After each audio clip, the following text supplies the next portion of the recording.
There we All go. right, we are on air. Nice. And we are on the air.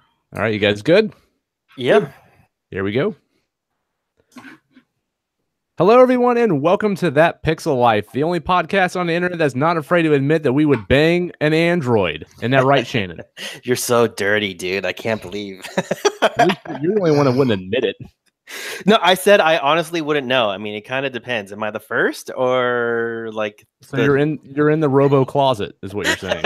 Yeah, I'm not ready to come out yet. No. What the fuck did I just wander into? What is this? If you're wondering what we're talking about, stay tuned. We'll get there. Don't worry. This is episode number 7, and this week we'll be diving into, you probably already guessed it, Detroit Become Human. We're also going to talk about some Dark Souls Remastered and whether or not that is worth an upgrade. We're going to look at the Street Fighter 30th Anniversary Edition game on the Nintendo Switch. And we're also going to be discussing some news like PUBG's lawsuit against Epic Games and so on and so forth. So strap yourselves in and let's get started. My name is Josh Faulkner. Thank you guys so much for tuning in this week. Elena Grimm is out, unfortunately, this week. She's having some issues with her apartment and she's in a hotel room right now. So we didn't want to put her in a bad situation. So she's sitting it out this week. Gonna miss you, Elena. Sorry about that. Hopefully things work out with that. But otherwise, we still have Zach Anderson here. Hi, Zach. Well, I'm still here, and I'm not on camera because every week it seems I have another technological issue, and this week was my camera stopped working for some unknown reason. So, yeah. Despite Shannon's advice to unplug it and plug it back in, it did not work. So, here I am. I'm on the air though, but just at least you can't see me. Yeah, gotcha. And we got Shannon Moore there as well. Hello, Shannon. Hey, how you doing? I have my full-on HD camera set up, so you can see and map the progress of my receding hairline. All right, sounds good. Anyway, yeah, way to kill the conversation, Shannon. Way to just dead air, Well, I locked up both for a second, so I missed whatever you said. But sorry. Awesome. No, it was a great joke about me not having any more hair on the front of my head. It's awesome. Don't worry about it. Dude, I'm right there with you. All right, so let's get to it this week. Let's get some housekeeping out of the way before we get started. If you want more from us, you can follow us on Twitter at That Pixel Life. Go DM us, send us some tweets, whatever you want to do. That's where we're at. You can subscribe to us on YouTube as well if you want the video versions of this podcast. You can also check us out on Patreon at patreon.com/thatpixellife if you want to help us out and support the show and keep us running, and you get some cool incentives for doing so. So go check that out if you have a few minutes. Also, you can subscribe to the show on iTunes, Google Play Music, Stitcher, iHeartRadio, TuneIn, Pocket Casts, and Spotify should be coming any day now. We're still waiting for that one to be approved. So stay tuned to our Twitter account. We'll let you know when that happens. No new iTunes reviews this week, so if you guys don't mind stopping by iTunes and letting us know how we're doing and dropping a review for us, it helps us out a lot, so we would greatly appreciate it. Otherwise, that's pretty much all we have for housekeeping this week. I do want to mention, though, Robbie Steltenpool's podcast is actually starting up. So they just recorded their first podcast, and they're working on getting that up and live right now. It's called Back to the Basics Podcast. It's a sports podcast. So anyone out there who likes sports, follow them on Twitter. Let me actually get you the Twitter account. Hold on a second. I should have had this ready, but for some reason I did not. But they're getting that together right now, and it looks pretty awesome. It's B2B Sports Pod on Twitter. So follow them and check that out when they have it live. And we'll let you guys know when that's up and live as well, and we'll tweet it out for you in case you want to hear Robbie talk about sports. So yeah, if you want to hear Robbie pretend that he knows what's going on in the Pac-12, just that's the place to go. I don't even know what a Pac-12 is. Is that a bunch of puppies or something?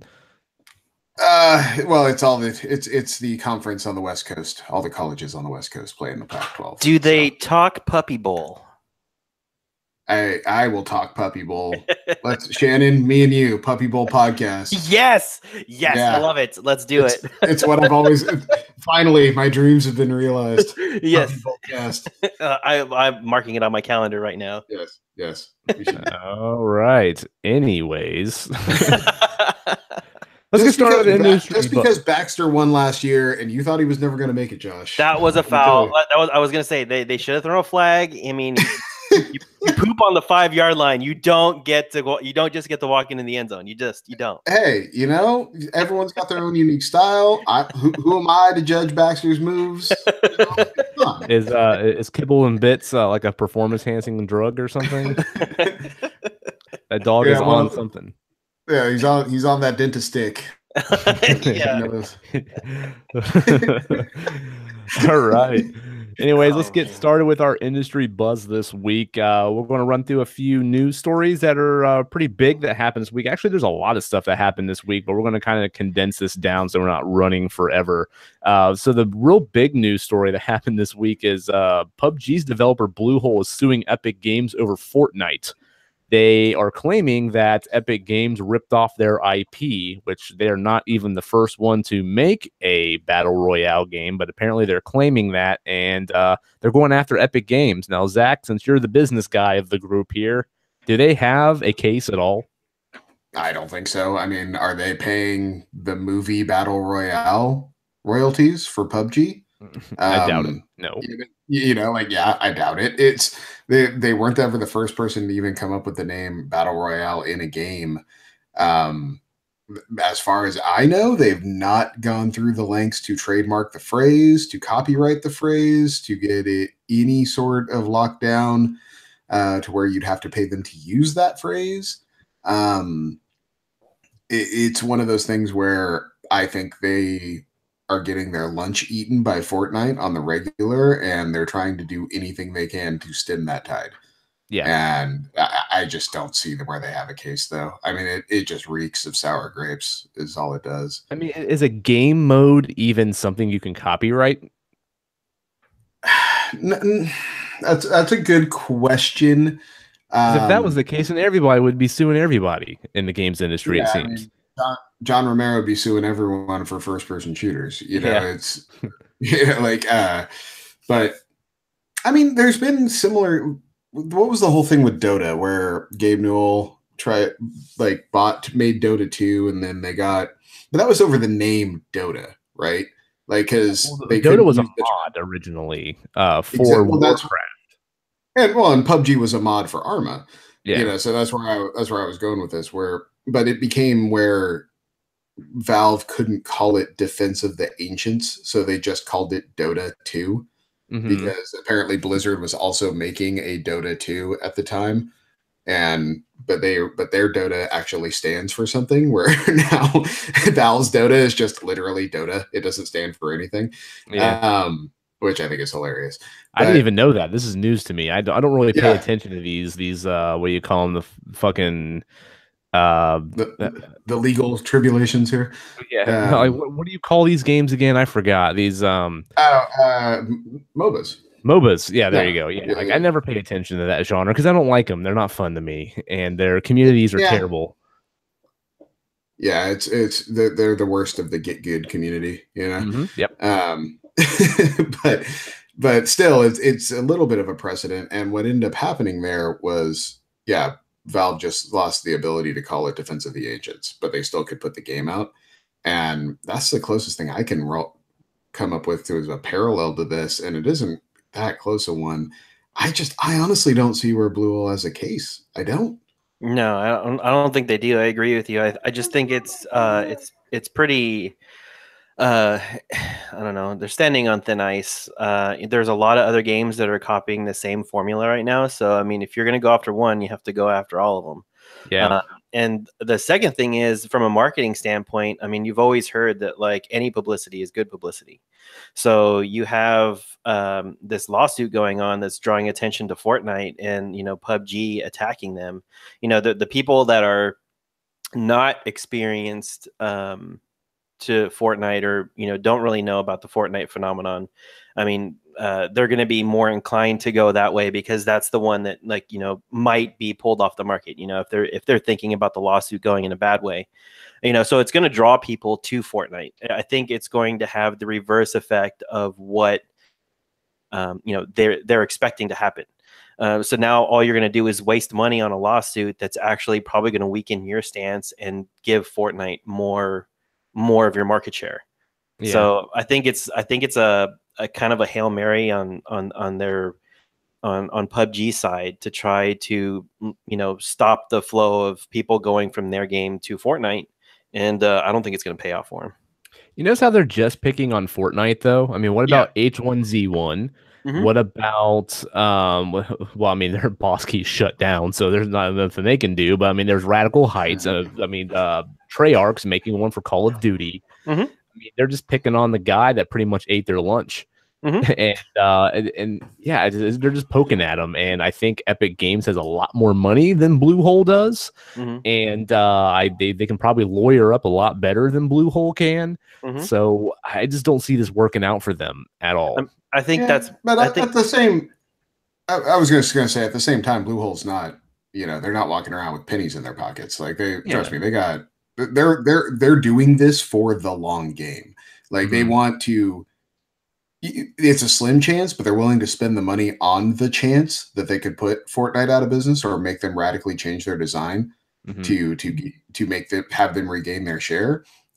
I think they know it probably isn't going to happen, but it's worth them going through the exercise to establish it. Okay. But beyond that, it's one of those things where I kind of agree with Shannon, where it makes them seem very desperate in a way I didn't expect. Yeah, because that game's still They huge. have a lot of. It's a huge game. They've got a ton of money. They're, I mean, they're getting bought in by major investors. It's like things are happening for Bluehole in a very big way, and this seems like such a desperate cry out move, and it's weird to me. It just seems really weird that they would go this tactic. Yeah, I don't know. We'll see how it goes. I highly doubt they're going to get anywhere with this. I'm sure we're going to see a news story where they threw it out of court or something like that. I don't think this is they're going to have any clout over this, but we'll see how it goes. Good luck, Bluehole. I mean, I hope they don't do anything to Fortnite. I think Fortnite's a better game, significantly better game to me. But yeah, who am I? So, I think Bluehole should change their name to A-hole. I see what you did there. I see what you did there. I Okay, get it. Lame joke aside, let's move on. Apple rejected Steam Link's app on iOS last week. Now, for anyone who didn't know what was going on here, the Steam Link app was something that Valve was cooking up to where you could use your iOS device as like a remote share screen for your PC games. So you could pop up an iPad or an iPhone. You could literally sync your Steam controller to it or any other controller that's supported. And you could stream your PC games to your mobile device. It sounded really cool. It's already out on Android and supported and working there. But Apple, they pretty much gave them clearance to put the app up. And then once they were waiting for it to get approved, they just shut it down. Now, the reason that they're saying that this happened was because of the storefront. You can go into the Steam Link app, you can pull up the Steam store, and you can purchase PC games. And I guess Apple is seeing that as some kind of competition, and they're not making any money off of those sales that you're purchasing through the store, through that app on their devices. So I think that was the main reason why they shut it down. Though, you guys are big Apple people, right? I mean, I can't say anything. I have a lot of Apple products too. Does this bum you out? And do you think that Apple had the right to do this? I mean, do you think that this was a good decision on their end at all? I think I was bummed initially, but after having some time to think about it, just with the open forum that Steam has, with how the volume of games that they have. I mean, there's a wide gamut, from the basic like storytelling to some more adult content style games. And it just seems to me that Apple's stance has always been to try to cater more to like a family friendly type of platform. Their stores are monitored pretty heavily for games that people are trying to push out that have adult content in them. So I think that was something that they felt that they were going to lose control of. Like their devices being used in a way that they didn't want them to be used, I think is what it came down to. And maybe that was one of the deciding factors. But you know, I also see it from a profit standpoint of them not getting any of that revenue. It makes sense too. So Yeah, you but know, there's other apps that do similar things because Valve's argument was all this is a remote share app. You know, you can remote into your computer with an iOS app. You know, no problem. Microsoft has one up there. You can remote into your PC using it. You know, so how is this really any different? Because it's working pretty much the same way. well, I But mean, it there, could be content. Then I would fall back on my content oriented one. yeah, I think Well, it's the my store. my main, it's because it's not the same. It's not, you're not connect. It's not a remote share app to the PC when you have a direct link to a store. If you're Mhm. bringing up the PC and then it's a very muted, negated experience versus all built right into the app that I'm now pushing through this iOS device. So I mean, I don't necessarily like it, but I understand Apple's stance of you're creating a huge portal through a device to run an entire economy that I can't see or touch in any way. Mhm. That I don't profit. You're using my device to profit, and I can't profit off that transaction. So, I mean, Valve could very easily have been like, "Oh, no problem. We'll just yank the store compatibility out of the iOS app. You can't access the store from the iOS app," and it would have been problem solved. Valve isn't going to do that because you know Yep. what? Steam's customers are going to be like, "Well, I'm not really a Mac user anyway, so okay, whatever." And I'm going to move on with my Mhm. life. You know, so I think I don't see that Venn diagram of heavy Mac user and heavy Steam user. I don't see overlapping very much. Yeah, and I don't think they could just strip the store out of it without having to just completely re-engineer the way the Steam Link works, because I'm pretty sure they're just using the phone as a Steam Link device. You're not just buying the Mhm. hardware off of them anymore, but the way everything works, it has that store already there. So I think if they strip the store out of it, they would have to make a separate version of the Steam Link software for iOS. Like they would have to, it wouldn't just be like porting it over anymore. It would have to be You don't completely think engineering it. you could just make a version where that button doesn't work, Hmm. the go to store button. Yeah. I mean, that's all I was picturing was like, yeah, here's the software, and that button doesn't work in the iOS devices. And I would be Awesome okay sauce. with that. I don't need to buy games Yeah. through my iOS device. I'm just there to play them, not buy them. So Oh, sure, but I think Valve isn't okay with that.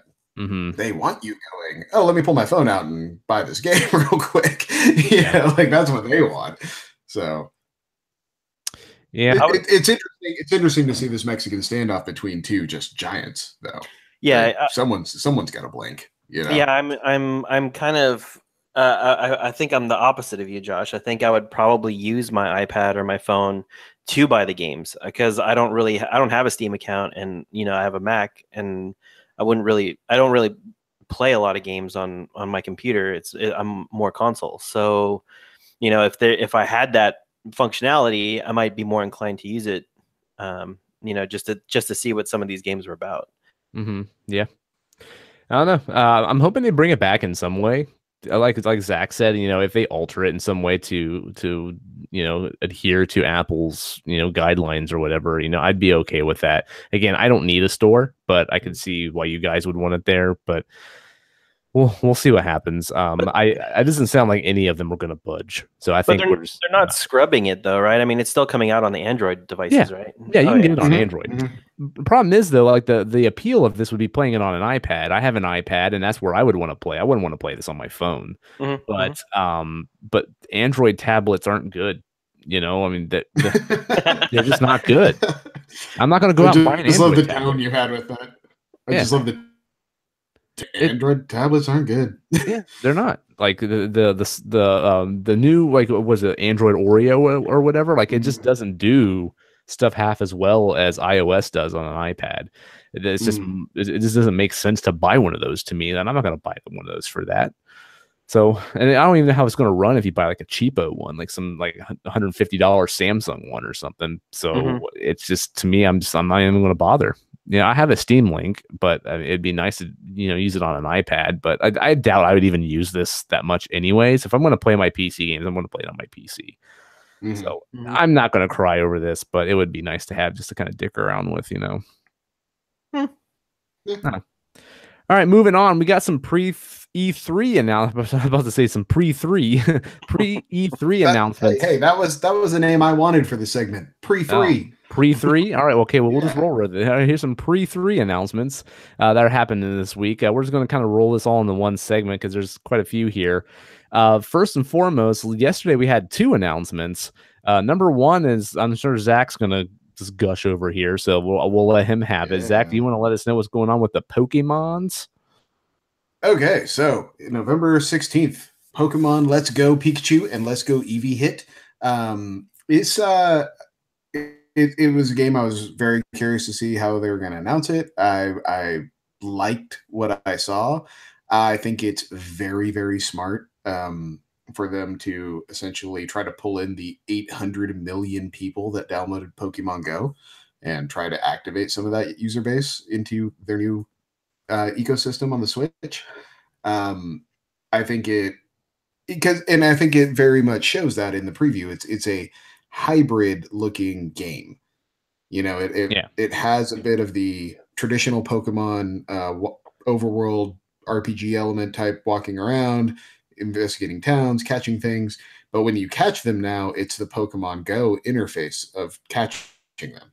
Mm-hmm. And in the trailer, they show you using the Joy Cons in the throwing motion to catch or to throw the ball to catch the Pokemon. The first time I saw that, I'm like, my son is going to go nuts with this game. Like Mm-hmm. it screams, and that's where I think it's going to lose some people. This game screams kids. It screams little kids to me. And I think little kids are going to go nuts with this game. And it has multiplayer, so I could play with him. And it seems like the perfect gateway drug for children to get into the games, you know.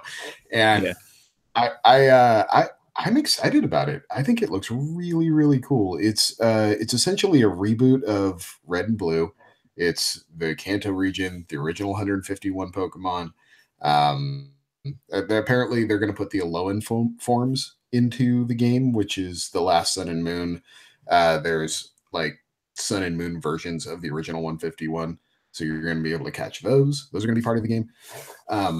Now, the interesting thing is, if your Pokemon Go account, you're going to be able to link it to this game, and you'll be able to trade Pokemon into the Switch from your Pokemon Go account. Now, they haven't really gone into detail how that. I mean, it's good Bluetooth connection and you trade them in, but it doesn't seem. I'm not sure if they're going to be able to go into your party and you're going to use them, because I have some really high level Pokemon Go, Pokemon, Yeah. and I would imagine that would just break the game if Yeah. I like start That's what I with was these thinking like too. Yeah. yeah. And it's like, yeah, here's this crazy Charizard right from the get and this Aerodactyl right from the start, and Dragonites and all this stuff. Like, just go, great, have fun. But in the trailer, it looked to be like a Pokemon Go garden. So I'm wondering if you could transfer things in there, and that's like where you interact with them or whatever. Yeah, if it's like the virtual pet thing, maybe you just like pet them and dress Mhm. them up and stuff. Because I did see that you can put costumes on your Pokemon in this game. Yeah, So exactly. that might be a thing. See, I'm very confused about what this game is, because on one front it looks like a traditional Pokemon game, and that's what I Mhm. thought it was at first. And then they throw in the Pokemon Go stuff, and then it started to look like it was a significantly stripped down Pokemon game with just Mhm. Pokemon Go mechanics. Like, there's no AR stuff going on, but you use like the motions of throwing and everything with the Joy-Con in order to Yeah. catch them like you would before. So I don't know if this is going to have like microtransactions in it too, like you got to pay for your Pokeballs or something like that. And I don't know how much of a traditional Pokemon game is in here, but I need to Mhm. know. I need those questions answered for me in order for me to get excited for this. Now, see, I came away from the presentation and the trailer with that it is going to be very much a normal Pokemon game, but I think it's going to be a very simplified Pokemon game. Yeah, and I do know that you challenge the gym leaders and you get the badges and all that crap in this, like you do on the mainline Mhm. Pokemon games too. It's just, how simple are they going? Because if Yeah. it's gonna just be this game's playing itself kind of thing, then I'm not going to be interested in that. Sure. But I, and I wonder, are they, is the catching element the only thing they're pulling in from Go, or do you level up with candy? Do you, all these type of things that the things from Pokemon Go? Is that how they're going to, treat evolution in this game, and so on and so forth? And I'll be bummed if that's the case. They have said that the next traditional hardcore Pokemon game comes in 2019. This isn't that game. Yeah. But it seems like this game is a test. Is this going to hit whatever they've come up with? Is this going to be the thing? And I'm really curious to see how it plays. Because you know what though? Traditional Pokemon, there's a lot of room for improvement. There's a lot of it's gotten bloated. Like, I don't want eggs. I don't want breeding. I don't want fashion shows. All the stuff that they've built into those games that I never do now.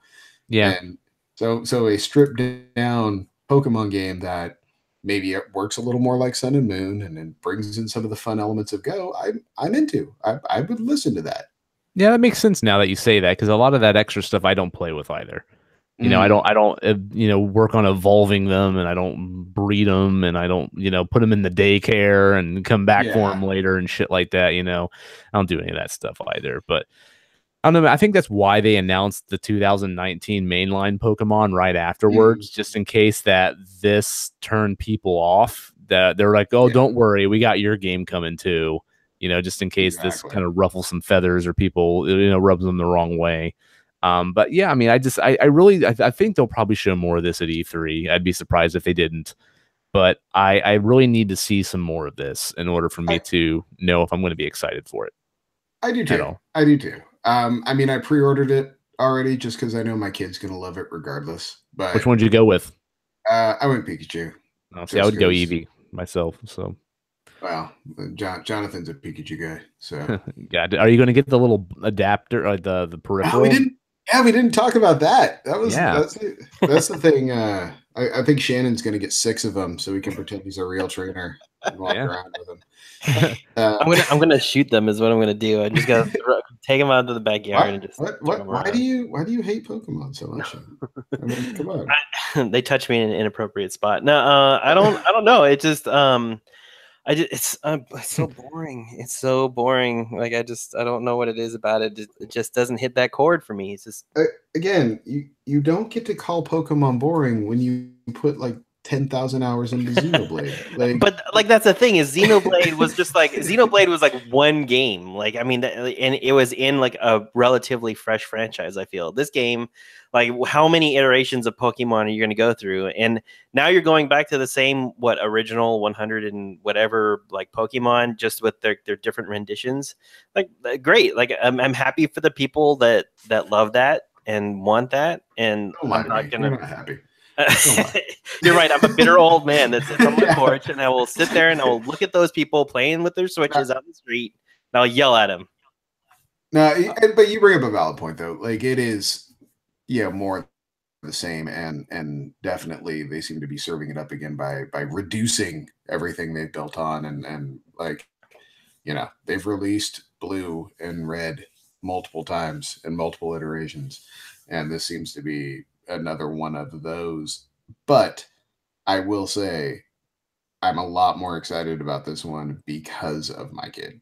It's because he's so into it, I'm into it. I'm really I don't want to experience with him. And I don't want to poo-poo on that. I mean, you're excited for it and you have your reasons, and I don't want to cheapen that. I mean, it just to me, right now it's not hitting any type of sentimental or it's not hitting that video game sweet spot. It's just not my cup of tea, and I'm totally behind you guys having fun with that. But so you're not going to get the Pokemon Ball peripheral that you can use as a Joy-Con in the game, because no, pretty rad, Shannon. No. How much does that thing cost? Do we know yet?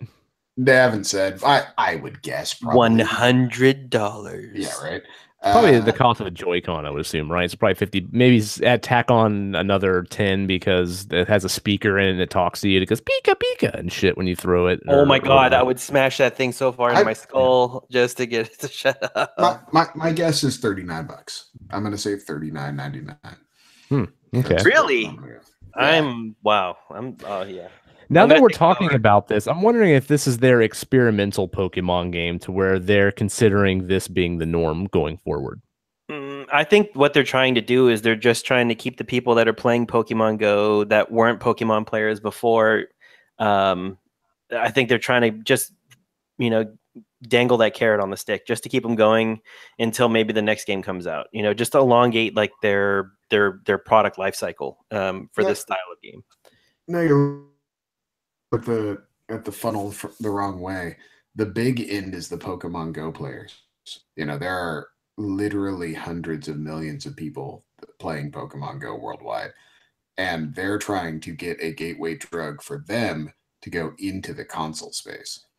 And I think this is that halfway point that they're trying to develop to pull the casual Pokemon Go player to becoming a Switch owner. And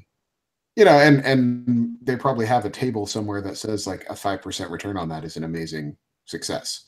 They don't need 50% or 30%. Their single digit percentage is winning when your user base is that high. So I'd be interested to see the before and after numbers of Switch ownership, though, because this is definitely a game that could pull people in. So let me ask you this, Zach. Do you think your wife would be interested in this, and she's a big Pokemon Go fan? Oh, she's already told me she is. Yeah. Really? So she's ready to pick up a Switch and everything. She saw the trailer before me. So now that Switch only package in Japan is starting to look pretty good coming to the Americas for you. That's actually a great pull. Yeah, I hadn't thought about that, but you are totally correct. That is something now I can see with built-in 3G. That's the thing. Oh yeah. So you can throw it on your plan. Yeah. Yep. There you go. Yeah. I like it. All right, moving on. Now, Bethesda just announced a new Fallout game, which is Fallout 76, but they didn't really tell us what it is. They just had a short trailer. Looks like it was using a lot of assets and graphic stuff from Fallout 4. Didn't really look too much different there. But Kotaku has apparently they know a bit more about the game than the public does, and which is not surprising. And they're claiming that it's an online game and not to give your hopes up and expecting a new Fallout traditional game like Fallout 4. This isn't Fallout 5. It's some sort of online thing. And don't give your hopes up on this. So what do you guys think this could be? Saying that it's an online game, like what direction do you think they could be heading with this thing? Battle Royale. 100 Damn pit it, that's what I was boys. gonna say. 100 pit boys on people to go into a battlefield in a nuclear wasteland. Yeah.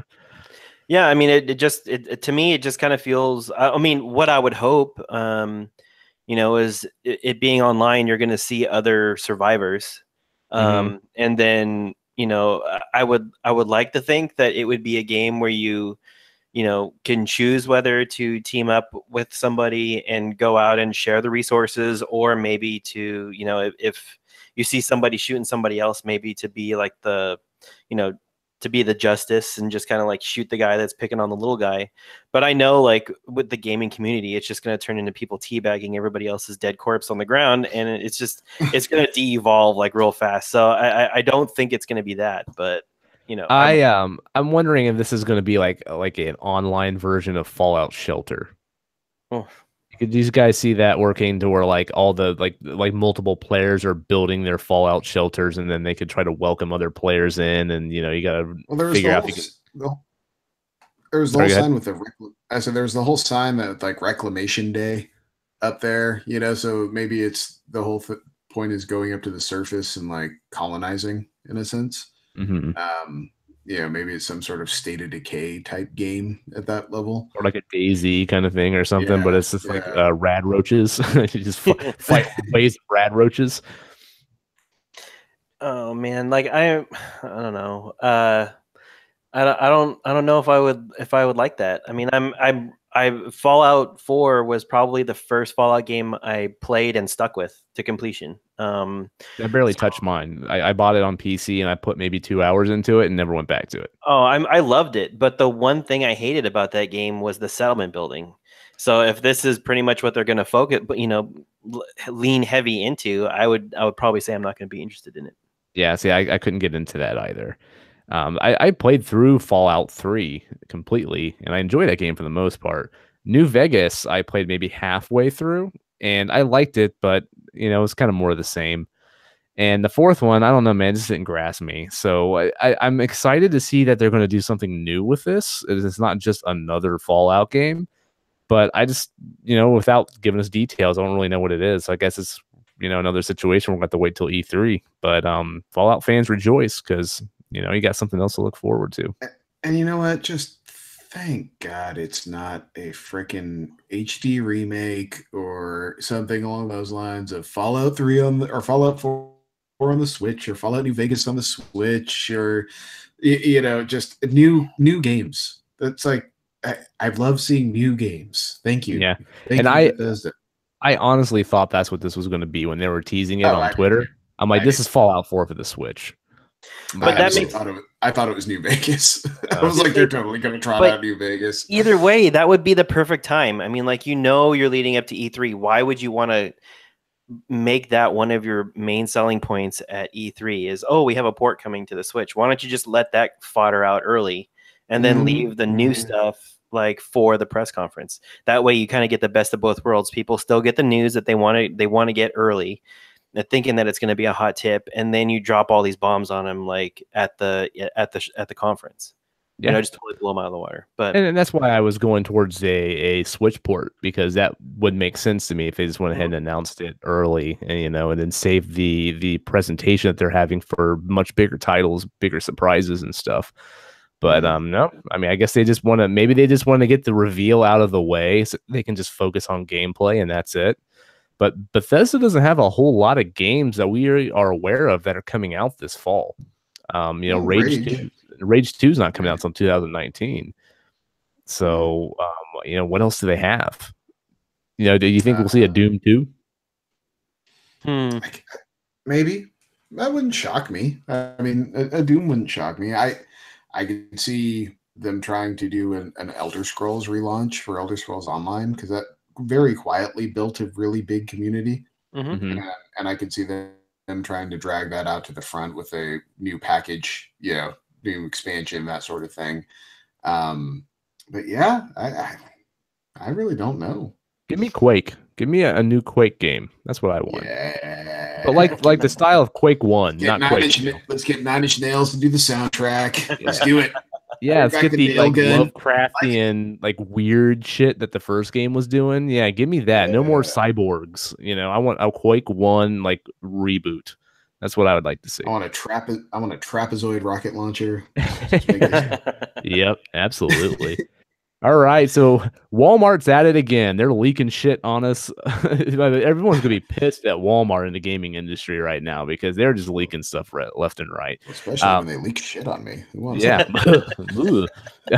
So Walmart on their website leaked a new Sonic racing game. Now this game's been it's been teased for quite a while. I think Sumo Digital was the one that they're saying was possibly making this. I'm not sure if that was revealed yet or not. But yeah, it's a Sonic racing game. There's a trailer that they went ahead and released after Walmart screwed up and leaked the game. And it looks like one of those Sonic Transformed or whatever that game was, which is coming to, I think it's PlayStation Plus or Xbox Games with Gold next month. Looks like another one of those, except without all the Sega characters. It's just Sonic characters this time. So it's a kart racer. Anybody interested in that at all? No. I mean, Crickets? Sega All-Star Racing was great. It was great. So it's one of those things I'm willing to listen to it. I've got room in my heart for more than one kart racer. Yeah, but I think it kind of ruined it for me just being all Sonic characters, because aside from Sonic, all the other Sonic characters suck. They're all annoying. What about Tails? Tails is freaking awesome. No, he's fucking annoying too. Have you seen him in a recent game? He's annoying too. No. Are you forgetting Big the Cat? Because Big the Cat's kind of rad. No, he's not. No, that's the big fat cat that just fishes, right? Then all he do is sit there and fish. Why you gotta fat shame the cat, dude? I got to describe him somehow. If I just say the cat, that could be a million other Sonic characters or fan fiction or whatever. Have a glandular disorder, Josh. How about that? Oh, I'm sorry. The cat with a thyroid condition. Yeah, I mean, Jesus, we can go up with a million different ideas. I apologize to all the hefty cats out there. Please forgive me. Anyway, come on. I don't care about this game. I just don't think I'm interested. And I really like Sonic Racing Transform. You know, being a Ryu Hazuki from Shenmue and the forklift is pretty rad. You know, stuff like that. And having like Sega themed classic stages and stuff like that, that was appealing to me, you know, especially on a nostalgic level. But with this just being Sonic stuff, like I'm kind of out for me personally. I'm again a little too early for me. I like a good kart racer, so if they nail the racing, the hell do I care about the Donkey Kong family lineup? But I enjoyed the hell out of Diddy Kong Racing because it was a good kart racer, you know. So it's like. So it's one of those things like if they nail the game, I'm in. I'll totally play it. But you know, I'm gonna. Sumo Digital has a good track record too. Like I'm not sure if that's confirmed that that's who the developer is, but that was the one that was rumored when they were talking about this a while back that there's possibly a Sonic racing game coming out. So if they're on board with it, then that's probably a good chance it's going to be good. But I don't know, man. I'm having a hard time caring. So what about you, Shannon? Do you care about this at all? No, not at all. Okay, cool. All right, man. Let's move on to our weekly consultation then. Now, Shannon, you played Detroit Become Human, right? Yeah. Okay, I've been playing it too. Now, you just finished it, correct? Mm-hmm. Yeah, I powered through the whole thing. Wow, in like a week, right? Yeah, I got it on Friday, and I beat it Monday night. Wow, geez, you were powering through it. I'm pretty early into it still. I picked it up a couple days later. I didn't get it on launch day. So let's dig deep into this one, man. So I'm going to give this one to you. Tell us what you feel about Detroit Become Human, because the game has been kind of polarizing with the reviews. Like the reviews have been pretty good, but there've been quite a few that have sort of poo-pooed on it. Now, before we get into this is a Quantic Dream game. It's David Cage, and sometimes that name, you know, strikes fear in the heart of gamers. There's some people that just flat out hate anything David Cage will do. There's some people that really like what he does. I'm in the camp of I like David Cage games. I loved Omicron. I liked Indigo Prophecy. I liked Heavy Rain. I never played Beyond Two Souls, but I have it on my PS4, so I can give that a spin eventually. But a lot of people are automatically not going to be interested in this because of David Cage. And this is the first Quantic Dream game you've played, right?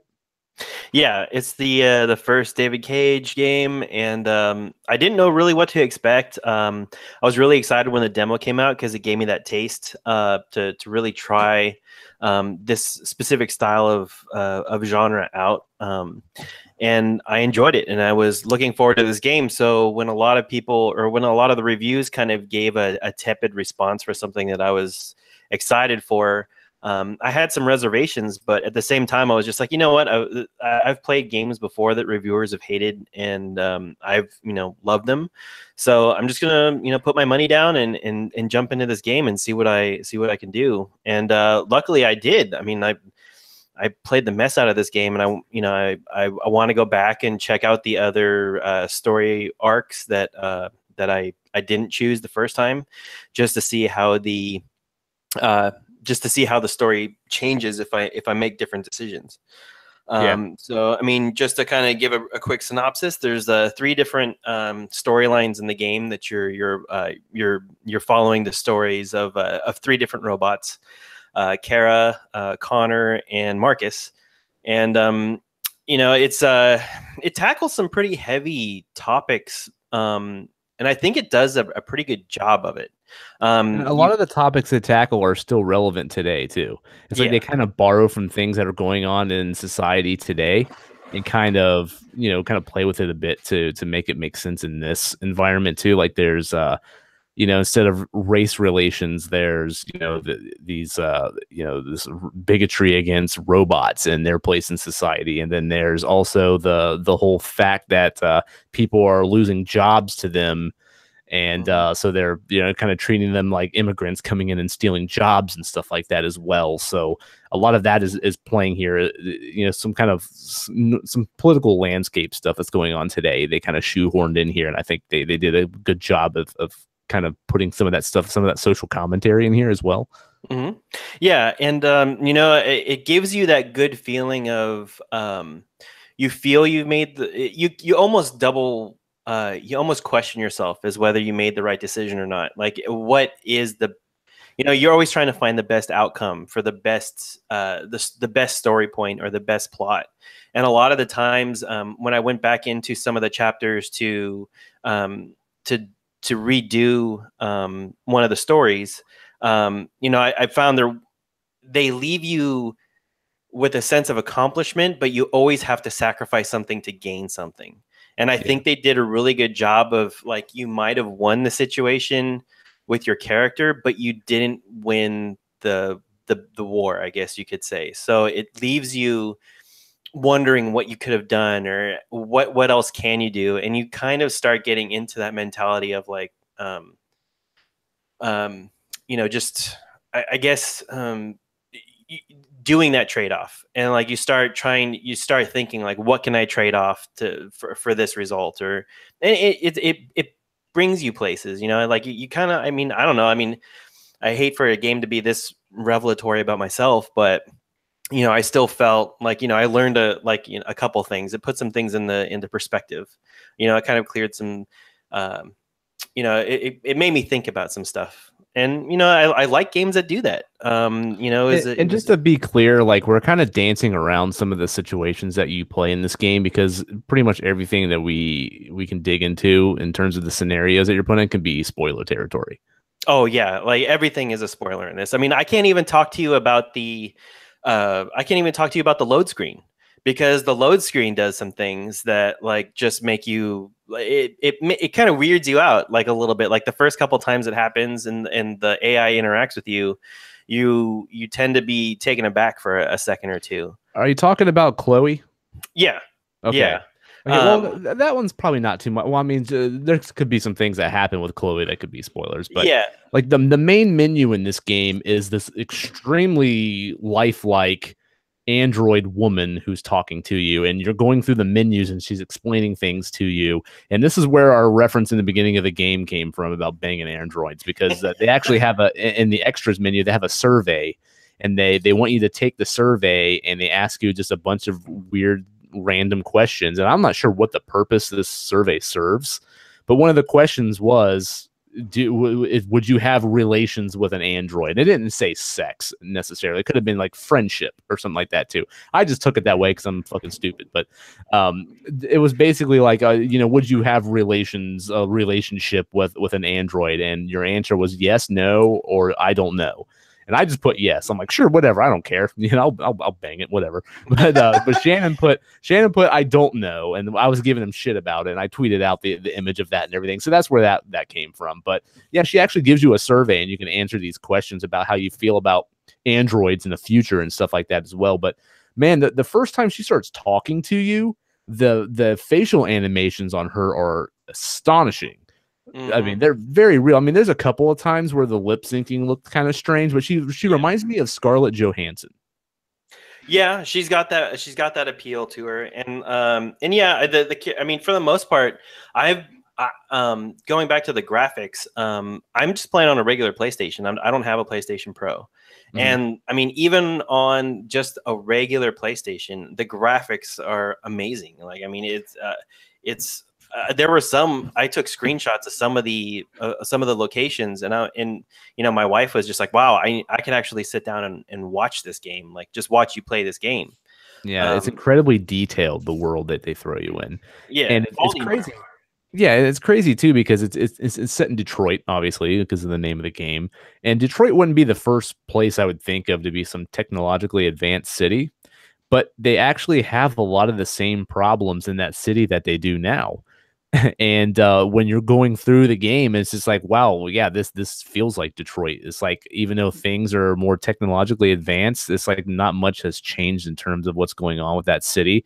You know, instead of losing the automotive industry and people are out of work and, you know, homeless and out of jobs because of that, now it's they're all homeless and still out of jobs and living in bad homes and neighborhoods because all the androids took their jobs. Mhm. So it's like nothing's really changed. But yeah, the commentary on that and just the sheer amount of detail they put in these environments is pretty incredible. Yeah, it's a great game. Like I think it's definitely gonna be in my top 10 for the end of the year. I just, I want to dive back into it and see how far down the rabbit hole I can go with the other choices and decisions. Yeah, Um, they're really smart too because they at the end of every, I don't know if you want to call it a chapter or every segment in the game, they give you a flow chart at the end, and they completely show all the different scenarios that could have played out in that situation. Now, if you didn't go down that path, then there was going to have like question marks on them, but it shows like all the different branching paths that you could have taken in that situation. And just looking at it, like you'll realize like how many more choices and how that situation could have completely changed and steered the story in a completely different direction based off what you chose or said or picked up or interacted with or anything. Like your choices really do mean a lot in this game. It's not bullshit like a lot of those games tell you, like a Telltale game or something, you know. You always seem to kind of end up in the same spot regardless. I don't feel like that's the case here. And just looking at those flowcharts, it makes you want to go back and try it again. But the game actually recommends you not to do that until you've played through the game at least one full time and get the gist of the story, and then go back and try to do it again. But I could see your desire to want to sit and play through this again, because yeah, I could see how I could make maybe one or two different adjustments to the decisions that I made, and to see where the story goes and how it changes based off those decisions I made. Yeah, and you do have in this game, you do have two difficulty settings. And in one, it's a more casual experience. So if you're worried about losing characters in the storyline, you can choose that. You can choose that setting, and your characters won't be affected by the choices you make. However, there is the experience setting where if you do want to play that way and you make a bad decision and one of those characters dies, that character's done for the rest of the game, and it will impact a lot of factors later on in the game. So, and not only that, I think they simplify the controls too in the casual one. oh, that would help out. You know, I wish they had a way to simplify the controls, because that's one of the things that detracted from my experience later on in the game. Like, you start getting into some serious drama, and there are some areas that are pretty quick time event heavy. And they don't slow the time down. I don't feel they slow it down enough to give you a adequate response time. A lot of times, I mean, the icons are easy to identify, but sometimes the action that you have to do is so fast that you don't know if it's a response that you have to do, or if you just have to hold the button down. Or sometimes you only have like maybe 5 seconds to make a choice, and you don't really get to see what the outcomes are. So you're just like kind of on a whim, just kind of going with the first icon you see or for the path to follow. Yeah. So in some ways that kind of detracted from the experience, but overall I was very happy with it. Yeah, and it's like Heavy Rain. Anyone who's played Heavy Rain, or I believe Beyond Two Souls is the same way too. The gameplay is pretty much the same with the button prompts, how they're kind of emulating the movements of what you're doing in the game, and they utilize the motion controllers in the PlayStation 4 controller as well. And that's one problem I have with the game, is that some of those movements and stuff and some of the button prompts will have you integrate motion controls into it. And sometimes I couldn't get those motion controls to work very well. So there'd be like one moment where you're like climbing, and you would have to hold like L1, and then you would have to also hold like R2 and then X, and then they would want you to like move the controller from like left and then right or something like that. Yeah. And then there'd be moments where I'm holding all those buttons down, and I'm like, it'll tell you to move the controller to the left, and I'm doing it, and it's not kicking in. Then I gotta let go of all the buttons and do it again, then move, and then it kicked in. Like I got that a few times. Also the touchpad. Sometimes they'll want you to use the touchpad sort of like a touch screen on like a tablet. If you pick up like a tablet in the game and swipe through, and sometimes I would hit that, I'd swipe on the touchpad and it wouldn't work very well, and I had to kind of fiddle with it in order to get it to work. So sometimes the controls can be a little funky. So the controls have always been the reason David Cage games kind of don't hit for me. It's you know, and I understand the reasoning. Well, the reason I've always heard from his camp, which is, you know, the controls should mimic what's happening on screen. So if you're like fighting the controller to make this happen, the character on screen is going to be fighting his way through something, or something's going to be, you know, and it's like, okay, I get that, but at the same time, that's hella annoying. You know, like I'm not that character. I'm just playing the game, and come on, like, and that's exactly what happens here. Yeah. Because there's fight sequences that I've been in that where like it's just quick time events, like hit this button, then hit this one to block, and then hit this one, and it's like they're throwing punches and you're just throwing buttons around, kind of emulating that same thing. And I mean, I'm going to go ahead and throw this out there right now. If you do not like David Cage games, if you didn't like him in the past, you're not going to like this game either. This is not going to change your mind at all. So that's kind of a requirement, I feel.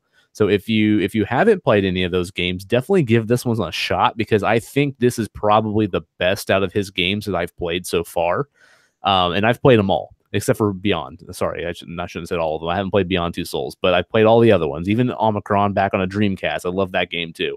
But yeah, this game is not going to change your mind at all. I feel like you have to kind of be a fan of this guy's work in order to dig this game. But for me, not only is the subject matter here something that I dig, you know, with androids and questioning their humanity and stuff like that, but I love the storytelling in this game. I like all the characters a lot. I feel like this is one of those games like God of War. When I sit down and start playing it, it is hard to peel me off of this game. Every situation they've put me in has been very engaging, and it's hard for me to turn the game off. And also, I love the kind of what's the word I'm looking for? Sort of the effect that they use when the androids are starting to break away from their control.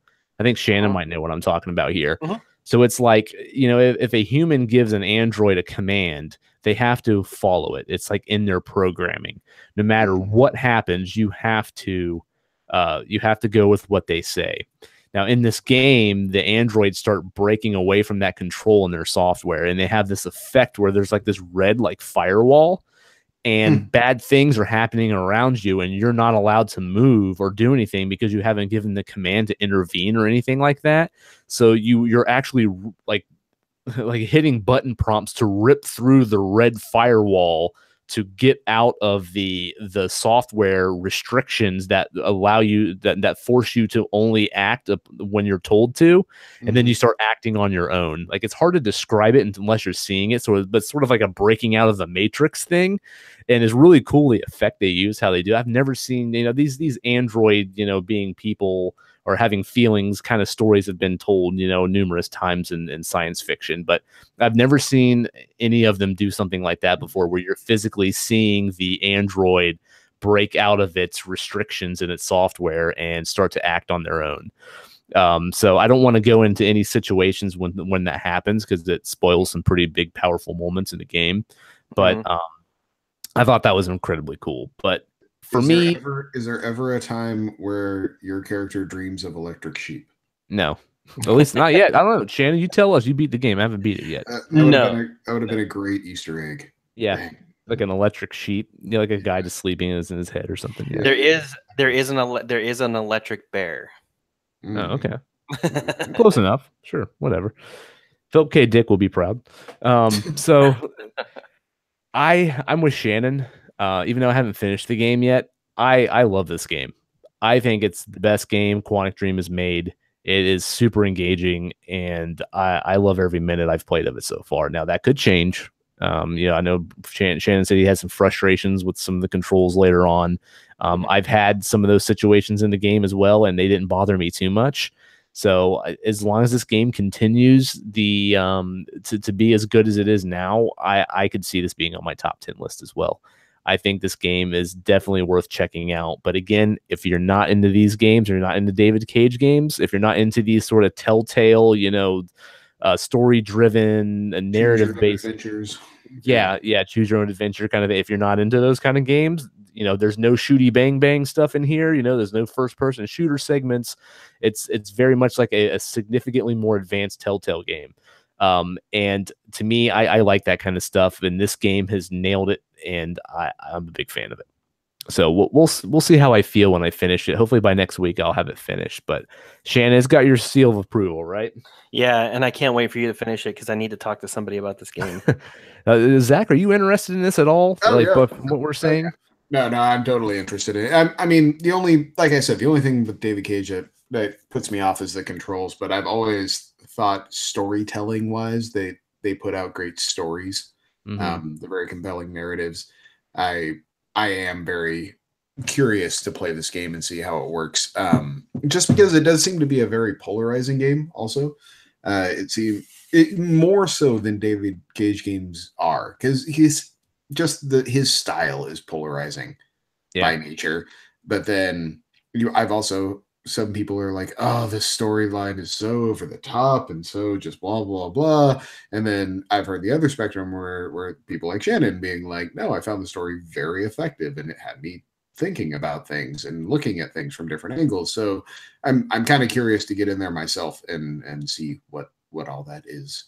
Yeah, and just to warn you, this game does have some pretty rough content in it. There is like scenarios of child abuse and stuff like that in the game, and one of them I think you can actually get a little girl killed if I'm not mistaken. So I think I've heard that can actually happen, but yeah, it goes to some pretty dark places at times. So just a warning to people that are kind of sensitive to that stuff. They don't shy away from that stuff here. So yeah, it's pretty crazy. But and I will have to say, it's surprising that they got the star power that they did for the game too. Like, when you're going through the game, I mean, like you could see like Clancy Brown, the guy from the Shawshank Redemption, the policeman. Like, I mean, he was in it. I mean, he's been in a lot of things, and like, I saw him, and what was it, Lance Henriksen is in it too. So like, I was like, oh man, that's Bishop. Like, what's going on, Bishop? How you doing? And like, and then like, does Bishop play an android? No, he does not. I know, right? Like, you had that opportunity and you missed it. You had one job. Come on. But yeah, I mean, like, just to see all those people in the game, I was just like, damn. I was like, it's pretty impressive to see like people who you've seen in movies jumping into the video game genre to pick up the acting chops too. So, well, the guy who did the voice of Kratos in the new God of War, I remember they did an interview with him, and he said that video games are no longer the place where your career goes to die if you're a voice actor. I mean, if you're an actor, before, if you were an actor and you're doing video games, it's like you're scraping the bottom of the barrel. But now it's not that case anymore. So I think that's pretty cool how that's changed as well. All right, so we'll move on to the next game we're going to talk about, and that's Dark Souls Remastered. I'm probably the only one that's been playing this, so I'll give you a brief. Yeah, so again, playing it again. Yeah, so exactly. Yeah, so I'll give you guys a brief overview here. So Dark Souls Remastered is Dark Souls. I mean, they haven't really changed much. What? Yeah, there's not really any drastic changes to this game at all in terms of like the design and the content. They did add a bonfire somewhere. That's pretty much it. There's a sort of a blacksmith kind of character that's kind of hidden in the game, that's in a really hard to reach spot, and it's very annoying going back and forth to him, and they added a bonfire near him now, so that was kind of cool. But anyways, the major differences here with this game is the frame rate. Again, like I said a few weeks ago, if you played the game on PC and you had it modded with the DS fix stuff and you're playing it at 60 frames per second, you're not going to really notice too much of a difference with this, even with a modded PC version, that game never really consistently hit 60 frames per second. Even with a monster computer, it had problems, especially in Blighttown. This version is, no matter where you're playing it, it's a really strong 60 frames per second. I know that I think the original Xbox One will dip a bit, but beyond that, that's the main appeal of this remaster, is that frame rate, because Dark Souls is a game that's all about timing and getting that hidden in the right spot, and just having that solid frame rate just makes the game significantly more responsive, and it makes it more not replay. This makes it more playable and easier. Not easier as in like they dumb the game down. Like it's just the game's just more responsive, so you're gonna not die half as much due to like poor timing or something like that. So that's a big deal. They did, kind of tweak the graphics a little bit, but nothing significant. Like the little souls that are on the ground that give you items, like have like a little added flair to them. They added some particle effects to the bonfires, stuff like that. They beefed up the multiplayer, so there's six-player multiplayer now instead of 4. So if you want to get into big, large-scale PvP battles, you can do that. So that's really it. The cool thing about this, though, is I bought it on PS4, and I started playing with a completely different build than I never played before. And it is crazy how you just kind of zip through this game after you've finished it before. I've beat it a couple times, and that's why Dark Souls is probably my favorite out of all those Souls games, because this game is significantly more replayable than all the other ones. Like Bloodborne is really close to beating the original Dark Souls for me in terms of the best game out of this series, but I couldn't replay Bloodborne as much as I can in this one. This one's just so much fun to keep going back through. I don't really have that effect with Bloodborne, but the cool thing about this game is just going through it and seeing all the summon signs everywhere. Like this game has been completely reinvigorated with a much larger community now. So people that are fans of this game are coming back to it. People that have never played it before are coming back to it. People that may have given it a shot and it wasn't for them, but they saw how big of a, phenomenon this game has become. They're probably dipping their toes in it again. There's just a ton of people playing this game now, and it makes it significantly more fun. You're also going to get invaded more, though, too, so you got to worry about that. But you can play the game offline if you don't want to worry about stuff like that. But it's just nice to go back into Dark Souls and have this better looking, significantly better running game that kind of feels like the game that they were intending to make at release back in 2011, but didn't have the power of the consoles to do so. Kind of like Shadow of the Colossus when they remade that one. Yeah, absolutely. I mean, this game's not, it doesn't have super high fidelity graphics or anything like Shadow of the Colossus does. But you can play it in 4K. It has the, textures that support 4K, so they look good in 4K. And just having that large community back and playing this and just seeing all the support in the community and the people playing it and stuff is really, really cool. And all the little blood stains everywhere and the little messages that people leave that can either help you or steer you astray when you're playing the game. Like all that stuff is just significantly beefed up here. So I feel like if you want to play Dark Souls, now is the time to do it because the community is massive. This is the best version of the game that you can play, and now's the best time ever to jump into this game and play it. So, I mean, that's pretty much all I have to say about it. I love this game to death. It's probably my second favorite game of all time, and I'm having a blast running through it again and playing it. So, definitely pick this up if you have not played it before. If you don't like Dark Souls, this isn't going to change your mind, obviously, but it's a great remaster, and that 60 frames per second alone is worth trekking through this game again. Cool. Otherwise, Zach, what you been playing, man? Well, I'm still playing the living hell out of Mario and Rabbids Kingdom Battles. That's taken up the majority of my time. How far are you in that game? I'm in the spooky world now, which is the third world. Okay. And so the one complaint I have about that game, you will just coast through the first 1.8 parts of that game, and then all of a sudden you hit a battle towards the end of the second world that I had to do like 5 times. And there wasn't a battle I had to do more than once that entire way. Like, I mean, there were some that were longer than others. There were some that I had to think about, but I always managed to make it through on the first try. And then I hit this one where it was just like, good Lord, the difficulty got ramped way up real fast, and then it stays there. That's the thing. It's not like it was a boss battle that you had to work really hard for and then the game goes back. No, it gets real hard and it just stays hard. So that's the thing. I mean, I'm still really enjoying the game. I think it's a great, great game, but I was not prepared for that dramatic difficulty spike that they drop on you. And Did you have that problem, Shannon? Was it the okay? So was Zach? Was it the one with the ice rabbit tornado and the bombing tornado rabbit? Yeah. Yeah. Yeah, yeah, Yeah. yeah. That one was Those, brutal. Like, those two fuckers. Like, yeah. yeah, And the other part of it is you're on a huge map. It's one of the biggest maps you've come across that yeah, so far. And there's yeah. verticals and lower levels and Yeah, Luigi helped me out. He was my all-star in that one because he's got mhm. such a long range. Like if you get him up on those high planes, he can wreck face like pretty well. Well, and also he's the guy that you can perk up to jump twice. Mm-hmm. So yeah, he can cover a lot of range if you have him Yeah. go last.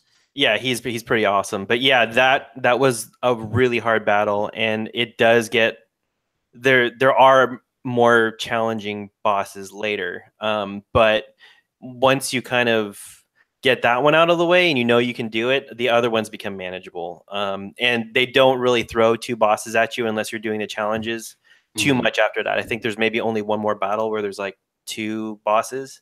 But yeah, that one is definitely your make or break point in that game. Like if you can get past that, I think you'll make it through the rest of the game. Okay.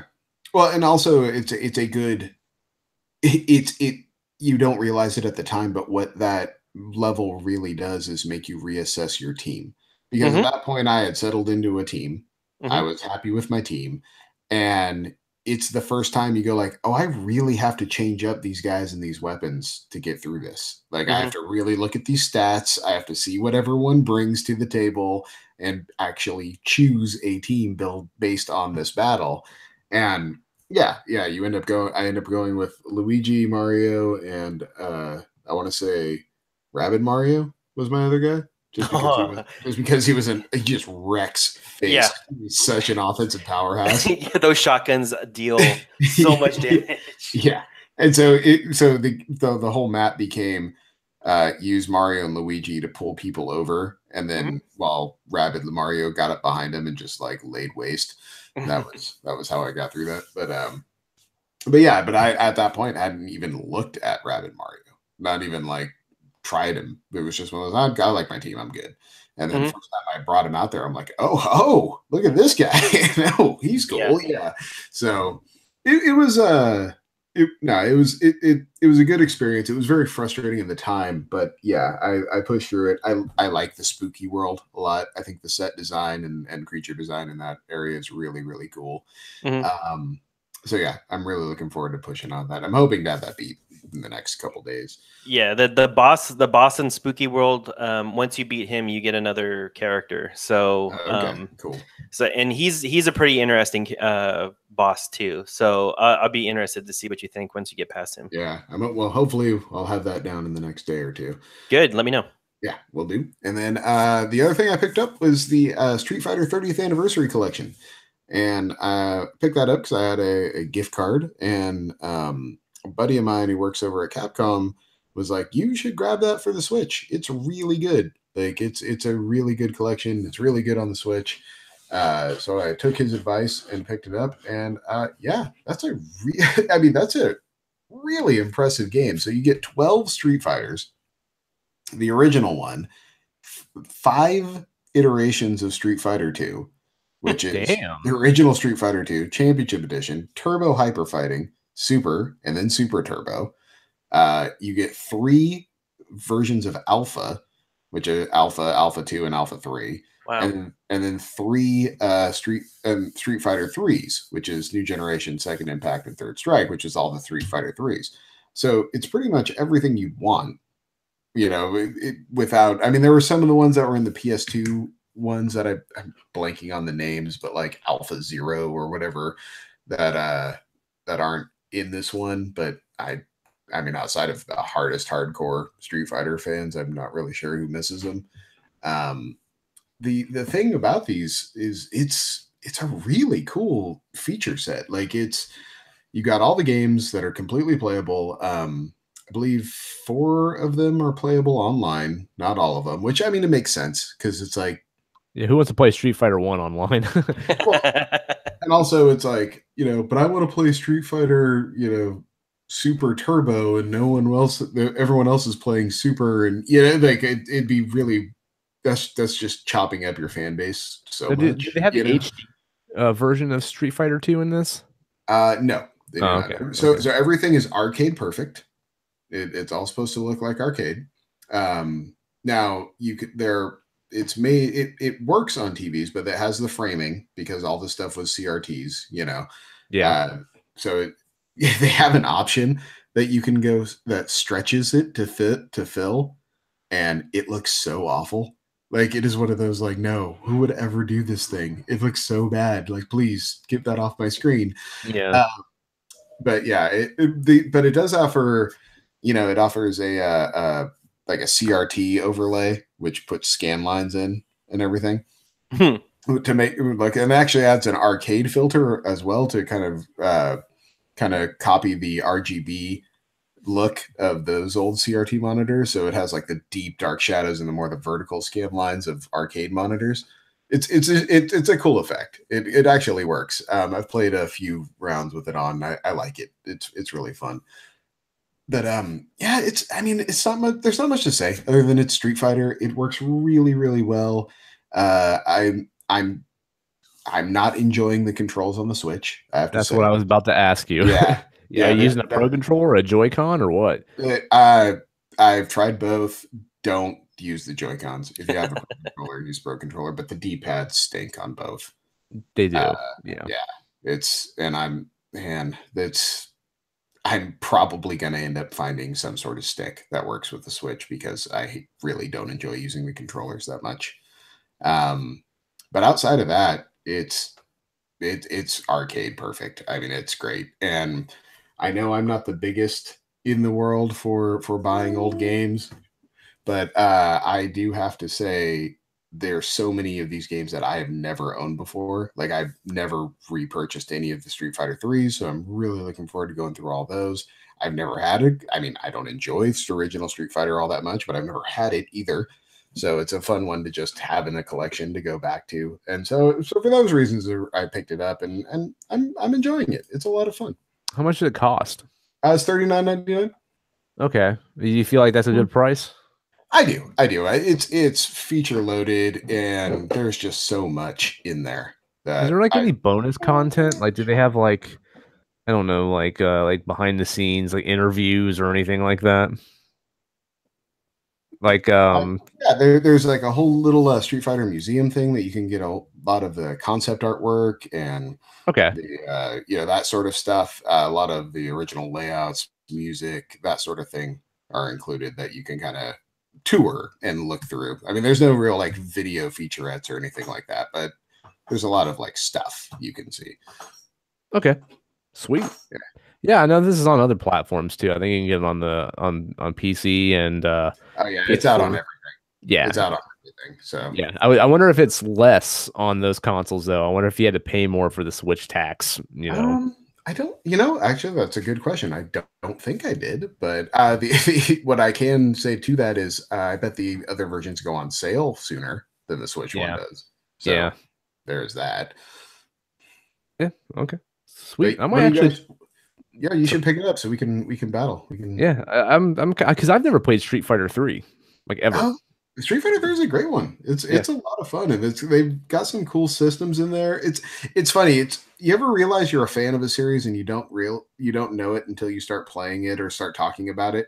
Yeah. I'm that way with Street Fighter. It's like I don't consider myself a Street Fighter fan at all, and then I start playing Street Fighter again, and I'm like, right back. Like it's all right at my fingertips. I've got it all snapping back again. And I'm like, oh yeah, apparently I really like Street Fighter. Yeah. I've always been a Mortal Kombat guy myself, but I like Street Fighter as well. But I just looked it up. This is $40 on all platforms. So no Switch tax. So that's good. Okay. That's good. All right. Awesome. All right, guys, so let's move on to our week in review before we get out of here. And now, Shannon, I know you finally got to see Deadpool 2, right? You want to tell us how you feel about that one? Dude, I love that movie. I laughed so hard in that movie. I actually lost my breath at a couple scenes. It was just I mean, the I'm so cameos, freaking jealous of you guys. the cameos, the humor. I thought the beginning was a little slow to pick up just with the storyline of it in the beginning, but like once it like the tires hooked up and it started to make traction, it was the best ride. It was awesome. So yeah, I highly recommend going to see it. Yeah, it was a good time out, and I love the heated seats. How did you feel about it compared to the first one? Is what I'm I curious. like the first one better. I think it Yeah, was I just don't. because you didn't have you didn't have anything to compare it to, right? So like you didn't know what to expect. You didn't know what you were getting into walking into the movie. So it was like a complete brand new experience, and like the overall humor and the writing and the storyline, it all just meshed together to create something that you weren't expecting. With this one, you had an expectation. You wanted that experience to be ramped up from the first one. So I think people were expecting a little bit more. So it's a little easier to be dissatisfied with some of the choices that they made. But overall, I mean, it's a great movie. There's nothing to not enjoy in it.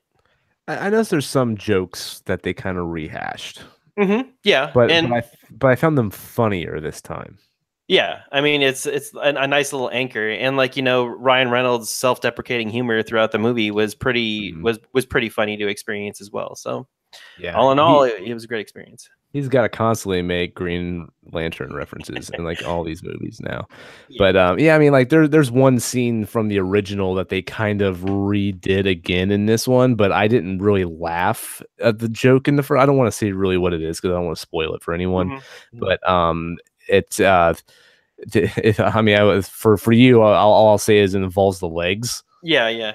Okay, because they had a scene like that was similar in the first one, but it was with hands instead, and that joke didn't really do much for me in the first one, but in the second one, that joke worked a lot more for me, and I laughed more at it. So I feel like they kind of refined those. The writing and the humor was much better in this one, I thought.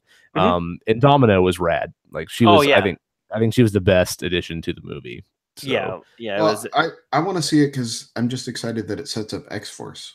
Like, yeah, that was one of my favorite comic books back in the day, and like I'm down. Like let's do this. There's an incredibly good gag involving them too in this movie that's pretty hilarious that you don't expect. So I won't go into it, but yeah, I really like Deadpool 2 as well. It was really good. Zach, what you got, man?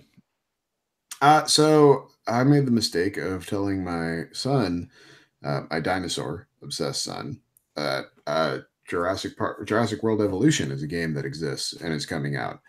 And after I did that, this is the one that comes out, I believe on this, what is it, next week or no, the 16th or something like that. This month, June. That it allows you to build your own park and raise dinosaurs and plan it all. It's roller coaster tycoon, but with dinosaurs. And I let him know that this game is a game that exists, and I've been asked at least twice a day ever since then, is the game out yet? Can we get that game? Is that game out yet? Hey dad, Yeah. hey dad, what about that game? Hey dad, does it have this dinosaur in it? Hey dad, do you think it has this dinosaur in it? Do you think Jurassic Evolution has elasmosauruses? Do you think it has mosasauruses? Water dinosaurs in general? What about water dinosaurs? And it's like, oh dude, just stop asking me about this. Like, I've already committed to buying this game just so he'll stop talking about it. Like it's one of those like, oh my god, a lesson learned by me. Don't bring these things up. I created this problem for myself, but I mean it's very cute to see him get super excited about something like this, but at the same time, oof. So is this a game that you're just going to kind of play and he's going to watch? Yeah. It'll be like when we play Viva Pinata together. I have a feeling it'll be way too complicated for him to just do, but he'll be able to kind of direct me. Yeah. So, have you I'm assuming the answer is no, but have you experienced him to the Jurassic Park movies yet? No, he knows the Lego Jurassic World on Netflix. He's big into that. Which hey, if you got around a 4-year-old that's super into dinosaurs, the Lego Jurassic World on Netflix is super cool. Like, you kind of get the whole plot of Jurassic World, but it's pretty funny. Everything works out okay. Everyone lives. Things are nice. It's Lego. It's for kids, but it's funny how they do kind of cover the whole plot of the movie at the same time. But so yeah, that's what he thinks Jurassic World is the Legos. And Probably a good thing. The movies might actually freak him out at his age. Yeah, So, yeah. Well, yeah. his auntie showed him the original Jurassic Park, and she realized about 20 minutes in that she was in way too deep, Mhm. and wasn't able to stop it without him losing his mind. So she fast forwarded through a lot of that movie. Yeah. So we got home from our dinner date, and I heard all about how they saw a brontosaurus and they saw a triceratops, and then there was a T-Rex, but then the T-Rex went away real fast. Yeah. It was all that type of stuff. It was pretty funny. That's funny. That's crazy how he knows like all the dinosaur names and stuff. Dude, he's special like that, man. He can I mean, and correctly pronounce them all. Like he's got books that he can just go down the list. It's nuts. Like, that's how my kid is vehicles. Like my kid loves cars and vehicles. Like he can tell you what a skid steer is. He'll tell you what a dump truck is. He'll tell you what a mixer truck is. I mean, he'll go through all the different types of trucks and vehicles and crap. Like he knows all that stuff, and it just baffles my mind that he can memorize all that stuff. Oh yeah, that's my kid's like that with sharks and dinosaurs. Like he'll tell you the difference between a horn shark and a Port Jackson shark. Like I'm like, I don't even know either one of those existed, but now I do. So yeah. Exactly. It's stunning. Yeah, it's pretty crazy. Yeah, kids are awesome. For me, I went and saw Solo, a Star Wars story this week. Oh, how was that?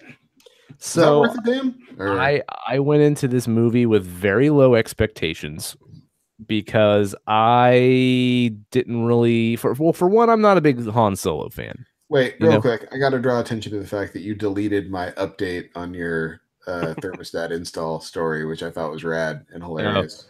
Oh yeah, I was going to talk about the thermostat story, but I was like, you know what? Maybe I'll save that for next week. Well, I just want to say he had wrote I installed Nest thermostat and I changed it to Nest: a thermostat install story. Because he had Solo, Star Wars story. Which I thought now I feel like I got to tell the damn thermostat story because you brought that up. But okay, I'll tell the thermostat. It's fine. I'll tell the thermostat story, but I'll just make it short. But anyways, back to Star Wars. Okay, so I went into this movie at very low expectations because, for one, I'm not a big fan of Han Solo. Just he's not like I have no problem with his character. He's just not one of my favorite Star Wars characters. So if they're going to make a movie that's centric about him, obviously that kind of wanes my interest a bit. Also, the troubled shooting history with this movie and how there was so much turmoil on the set. Getting this thing made kind of made me concerned about the quality of the movie. And plus, Ron Howard's kind of hit and miss. Not everything that guy makes is good. Sometimes he can make some incredible movies. Sometimes he just makes some absolute duds. So that worried me too. Also, the trailers didn't really do much for me for these movies, but it was Memorial Day. I wanted to spend some time with my mom because we very rarely ever have a day off together, and I didn't want her to spend a Memorial Day by herself. So I'm like, my mom's a big Star Wars fan too, and she very rarely ever goes to the movies. So I'm like, hey mom, let's go see this Star Wars flick. Let's go see this Han Solo movie. And she was all for it and excited. So I took her to see it, went in with very low expectations, and honestly, I loved it. I thought the movie was awesome. I liked it more than Last Jedi. I'm just going to go ahead and say that. Yeah, because at least this movie didn't insult fucking Star Wars. I mean, I didn't feel like it just slapped Star Wars in the face like The Last Jedi did. Now, even though I rewatched The Last Jedi not too long ago, I bought the Blu-ray, even though I wasn't so hot on that movie when it came out, and I liked the movie more the second time I watched it. But still, like a lot of the decisions they made with the characters and stuff in that movie, just I did not like, and it was pretty disappointing for me. It's hard to be mad at shirtless Kylo. Yeah, he's so dreamy. But this movie felt very much like a Star Wars movie, even though there was no lightsabers in it or anything like that. It felt Star Wars. The guy who played Han Solo, he did a good job. I'm not going to say he nailed it, but he did a good enough job where it wasn't like jarring or anything like that. He was pretty good. There is a robot character in this movie who's not in it too much, but I thought that robot character was kind of annoying. But otherwise, like there was a lot of great action sequences. There's some things that are mentioned in the old Star Wars films that they actually show happening here, which is really cool. And you get to see the first time Han Solo met Chewbacca, and it's actually a really cool moment in the movie. The way they meet is not the way you would think they would meet. Donald Glover did great as Lando. I thought there were some really cool scenes with him. And overall, like I really like the story. And there's a classic Star Wars character that makes a cameo in this movie too. And it was one that I was not expecting to ever show up, and they did, and it was pretty rad. So I'm not going to spoil that, but that is there. Did they do the Kessel Run? Yes. Yeah. Yes. Yeah. They actually show that. Yes. They show how Han Solo got the little trinket that he hangs on the rearview mirror, or whatever the hell you want to call it, of the Millennium Falcon and stuff like that. Like they explain all that stuff, and it's got Emilia Clarke in it. I got a huge crush on her, so that was pretty rad too. But otherwise, this movie was great. I really liked it a lot more than I thought I would, and I think it's very much worth seeing if you're a Star Wars fan. So definitely check that out. So hopefully you guys may feel a little better about going and seeing it yourselves. Awesome. All right.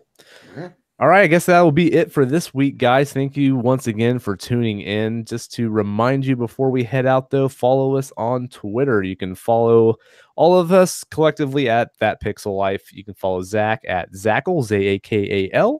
Zakal, I meant. Shannon is SH Moore 0317, and you can follow Elena at Honey Baked Hella on Twitter as well. Don't forget to leave us some reviews on iTunes. That would be forever grateful for that, because it does help us out.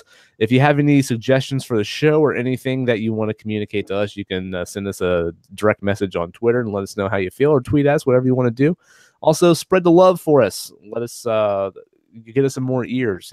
Recommend us to your friends, your family, whoever you want to, your coworkers, whatever you want to do. Just spread the love for us. We would appreciate it. Yeah, and hit us up on Twitter and let us know if you would consider having a relationship with an android that looks like a human. Yeah, I would. No shame in my game. I'd do it. Zach, you're quiet. No comment. I don't understand what's happening. You don't want to go into the bone zone with a robot? I saw an episode of Futurama that warned against this. Yeah. The Lucy Liu head in a jar episode. Just say no. Yeah. Shannon's still in denial. He's still not sure. He's I don't know, man. This seems like one of those things, Shannon, where I'm not sure means yes. That's where I was going. It's kind of one of those, like, if the answer is no, the answer is no.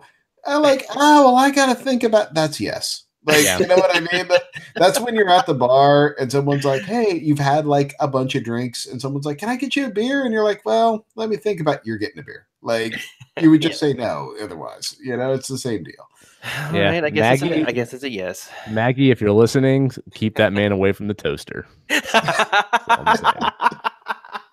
Yeah. Damn. All right, guys, have an awesome weekend. Thanks for listening, and we'll see you guys next week. See you later. Elena, we miss you.